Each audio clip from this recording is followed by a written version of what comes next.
Greetings respected viewers, I'm George from Ireland. So this video is about Simon Mann and the failed Wonga coup. And I'm filming it here, not because I'm in Equatorial Guinea, well I'm not. I'm in London town. And this house behind me, the blue plaque, is his childhood home. Not that not that Simon Mann is honoured with a blue plaque yet.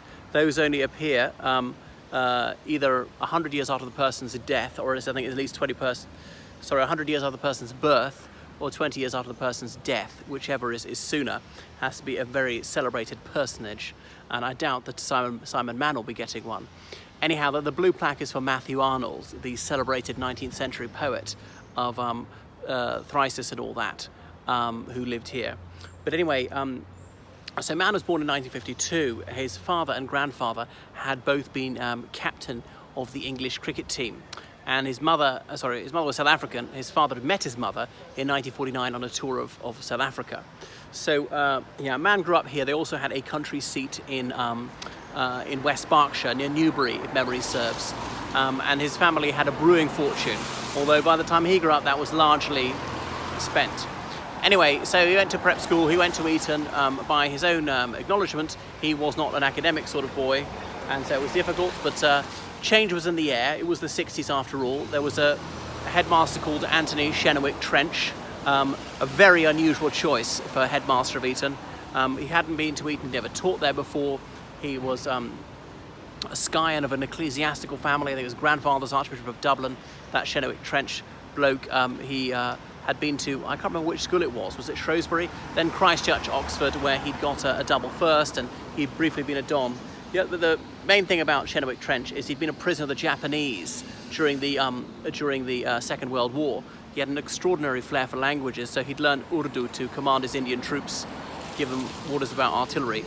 But anyway, he's had such horrific experiences in Japanese captivity that perhaps that's why he was rather doolally when he came back.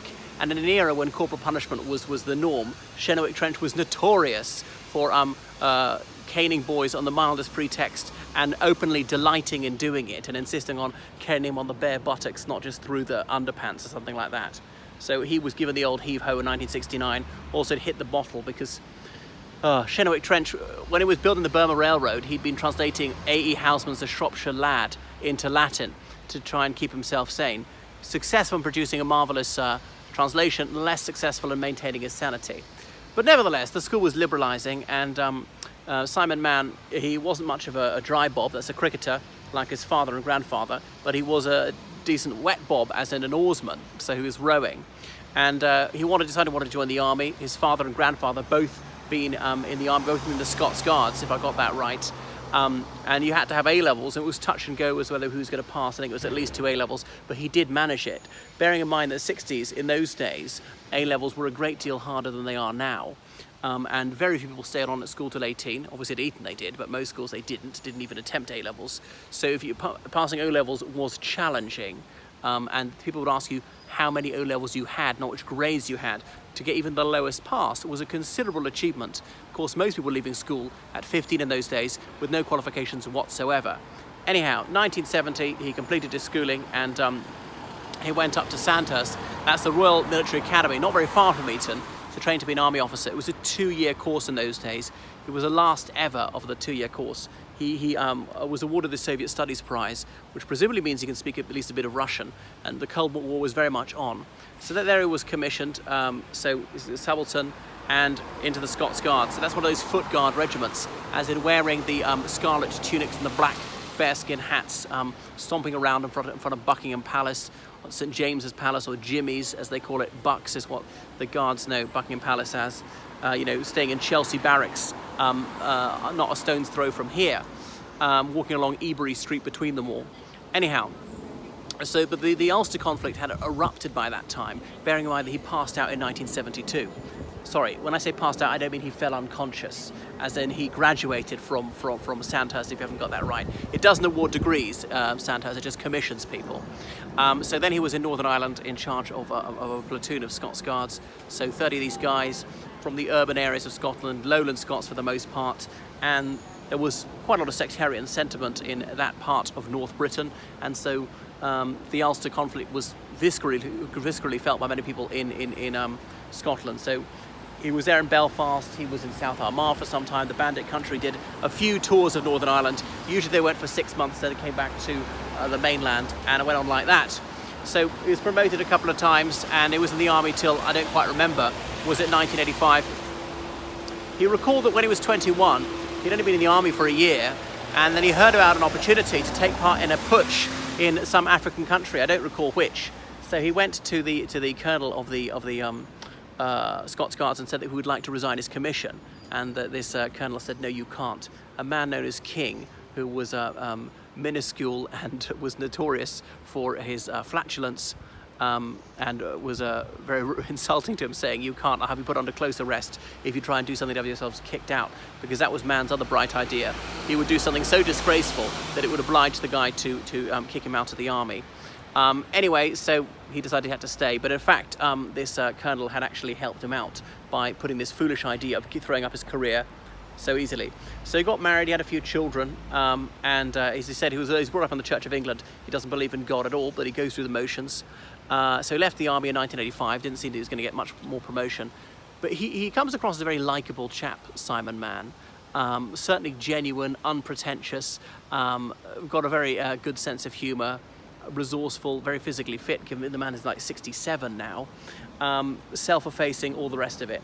So he worked in various companies in the late 80s. He said it wasn't difficult because he'd been an army officer, sorry, it wasn't easy, he'd been an army officer for a baker's dozen of years, but he didn't have academic qualifications, and by the 80s that was increasingly in demand. The British Army was being slimmed down, so a lot of sort of mid-career army officers on the job market at the time.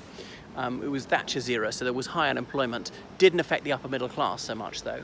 Anyway, so then he was recalled to the colours in 1990 for the Gulf War. Remember that? I think it was 1st of August 1990. Saddam Hussein's Iraqi forces, they annexed Kuwait.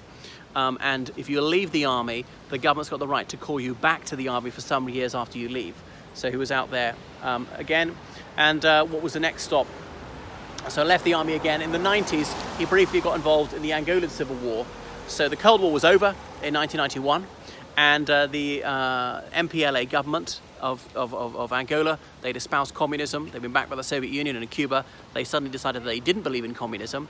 South Africa was being dismantled South Africa was dismantling apartheid.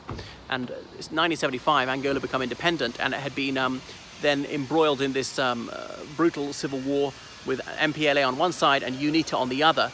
The UNITA led by Dr. Jonas Savimbi. This Chinese-educated man said he was a Maoist and then decided he was a hardline right-winger. So he was backed by the Christian fundamentalists and the right-wingers in the United States, and of course by apartheid South Africa, which obviously was the Judas kiss in Africa, because you are taking the side of white supremacy against your own race. But Savimbi, I think, was just an out-and-out buccaneer opportunist. But anyway, by the mid-90s, the United States and South Africa were no longer backing him up, but he did have some oil and some diamonds to fund himself, and managed to keep the conflict going to 1992, when he was shot dead in a skirmish, and then it's all over. So Simon Mann went out to Angola, was commissioned into the Angolan army, and served as an officer there, helping them to defeat UNITA. Now, some of his South African confrères, these other guns for hire, they'd been in the South African army just a few years earlier and been battling against the Angolan army and the Cubans, because in the Angolan Civil War in the late 70s, the MPLA was having difficulty holding its own. So Cuba, in a gesture of socialist solidarity and anti-imperialism, had dispatched troops to Angola to help the Angolan government against UNITA. The South African army was there. South Africa was controlling Namibia, didn't actually formally annex it, and they said the best form of defense is attack, and that's why they'd attacked into Angola, been fighting there for years, been a real drain on South Africa's resources, and had really undermined white morale in South Africa. They didn't believe they could sustain this conflict indefinitely. Anyway, in the mid-90s, Simon Mann's side was largely successful, and many of his South African comrades, whites, had formerly been on the other side in the Angolan Civil War. But they were ordered to do that by the South African government beforehand, but some of them were fighting for money and were absolutely open about that. They're mercenaries, and their motivation was entirely mercenary. Well, what would you expect? There's a clue in the name. So that was that. Then he returned to London, worked for various companies around here, was a confidant of Tony Buckingham and others, and Tim Spicer, who was commander of the Scots Guards in about 1996, was there in Bosnia with them. There was a whole sandline affair in Sierra Leone in the infancy of the Tony Blair administration that was going on, an affair that people don't widely understand these days, and the country was still in love with one Anthony Charles Lytton Blair and was unwilling to believe that he was telling them porky pies. Anyway, so the next thing, about 2003, people are having a word in Mr. Mann's ear, saying, how about this place, Equatorial Guinea? Nguema has been ruling that country since 1979, when he overthrew his uncle, who was an absolutely psychopathic mass killer and kleptocrat. So the country practically floats on oil, but most people live in abject penury. Now, why is that? Because this tiny clique, they are creaming off all the wealth, and everybody else is impecunious. Shouldn't we do something about it? And if we do, well, there'll be something in it for you, more than a few pennies. And supposedly Eli Khalil was behind it, this Lebanese-British businessman who's been, well, resident in London for decades, though he was born in Nigeria. Eli Khalil, he curiously fell down the stairs and died last June. But he supposedly was the financier of all this, but was canny enough to keep himself arm's length from it, no proof he was involved. So Mark Thatcher, then resident in South Africa with his American wife, he supposedly stumped up some money for helicopters. So the Koosters were in touch with the British External Intelligence Agency, MI6, with the CIA, with the Spanish Intelligence Agency, and with an Equatorial Guinean gentleman who is in exile, a politician, a rival to Nguema, and so this man, Severo, he wanted to be president instead, said that he would respect human rights, he would usher in democracy, he would make sure that the wealth was well distributed, and it's really maldistribution of wealth explains the suffering of most of the people there. They could easily have a decent life, but they don't, because just a tiny number of people take virtually all the lucre. So anyway, next stop, South Africa, and they were in touch with the intelligence agencies, who were giving them a nod and a wink. Go ahead, flashing green light, we approve. We don't want to have anything to do with it. If you succeed, we will embrace you with open arms. If you fail, we didn't know anything about it. That is Simon Mann's account of it. Anyway, you ought to read his biography, Cry Havoc, as in it's a quotation from Shakespeare. I can't remember which play it is. Cry havoc and let slip the dogs of war. The rest of that quotation is gives you the title of Frederick Forsyth's classic novel about a coup in a fictive African country, The Dogs of War. And that was more or less a DIY guide to overthrowing African governments. Bob Denard, the notorious French dog of war, he used it as a manual for his mercenaries, and when they went ashore on the Comoros Islands in the late 1970s, they carried that book as though it was, you know, their handbook on what to do. Anyway, so they were there in South Africa, and as Mr. Mann said, the plan was that the mercenaries and the arms would come together at the last possible moment and for the briefest possible time. He said he learnt those tricks from his foes in Northern Ireland, the Irish Republican Army. Now, what is the logic behind this? If you are arrested and you don't have a weapon on you, it's not easy to prove that you were going there with intent to overthrow a government. I mean, unless they got some sort of intercept of what you were saying, and you know, the strongest evidence against you would be these weapons. The weapons usually are illegal anyway. Even possession of a weapon without any way of demonstrating you intended to fire on anyone, that in itself is a crime, just owning that illegal weapon. So the men and the weapons would travel separately and be united at the last minute before they're going to be used. About 70 mercenaries, mostly South Africans, that were going to land in Zimbabwe and go on to Equatorial Guinea. But there was obviously a mole in on the plot, and the Koosters, they had somebody inside the Equatorial Guinean government, and Simon Mann never knew who. It was going to be something like a palace coup. It's an awful lot easier if it's an inside job. Somebody was helping them, was feeding them information. So what was the next step? So then he landed in Zimbabwe, and he's almost immediately arrested, and most of his accomplices as well. Nick Dutoit, or is it Dutoit? I don't know, an Afrikaner. And he got a thorough beating up at the hands of the CIO. That's the Central Intelligence Organization. That's sort of Mugabe's KGB, as it were. So a good hiding from them. But he said they didn't do anything really barbaric. There was no sort of like electrodes attached to your testimonials kind of thing. But he was a very tough chap. Simon Mann had been in the SAS. So for him, being kicked and punched was no big deal. And they threatened to summarily execute him. They're going to shoot him in the back of the head. But he told himself there was no way they're going to do that. And I suppose it's logical to think they're not going to do it. He's too important because he can tell them stuff. He's worth a lot more alive than dead. And plus, the United Kingdom is still quite a consequential country. I know Mugabe hated the British for this time, but he didn't want to hack them off even more than he already was doing. As I think it was Churchill said, that the grass grows quickly over the battlefield, but never over the scaffold.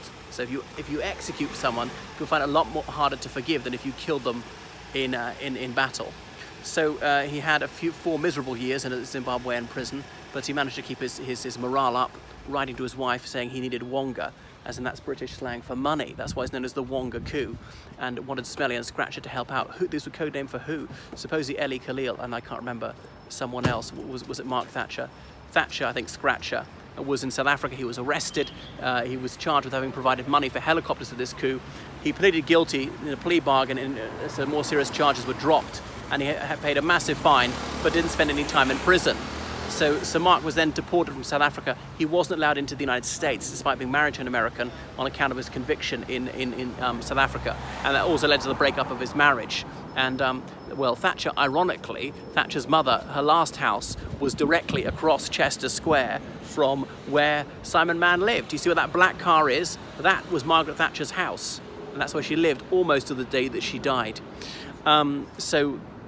Anyway, was he going to be extradited or not to Equatorial Guinea? And he thought if he went, he'd be executed, or there would be real torture there.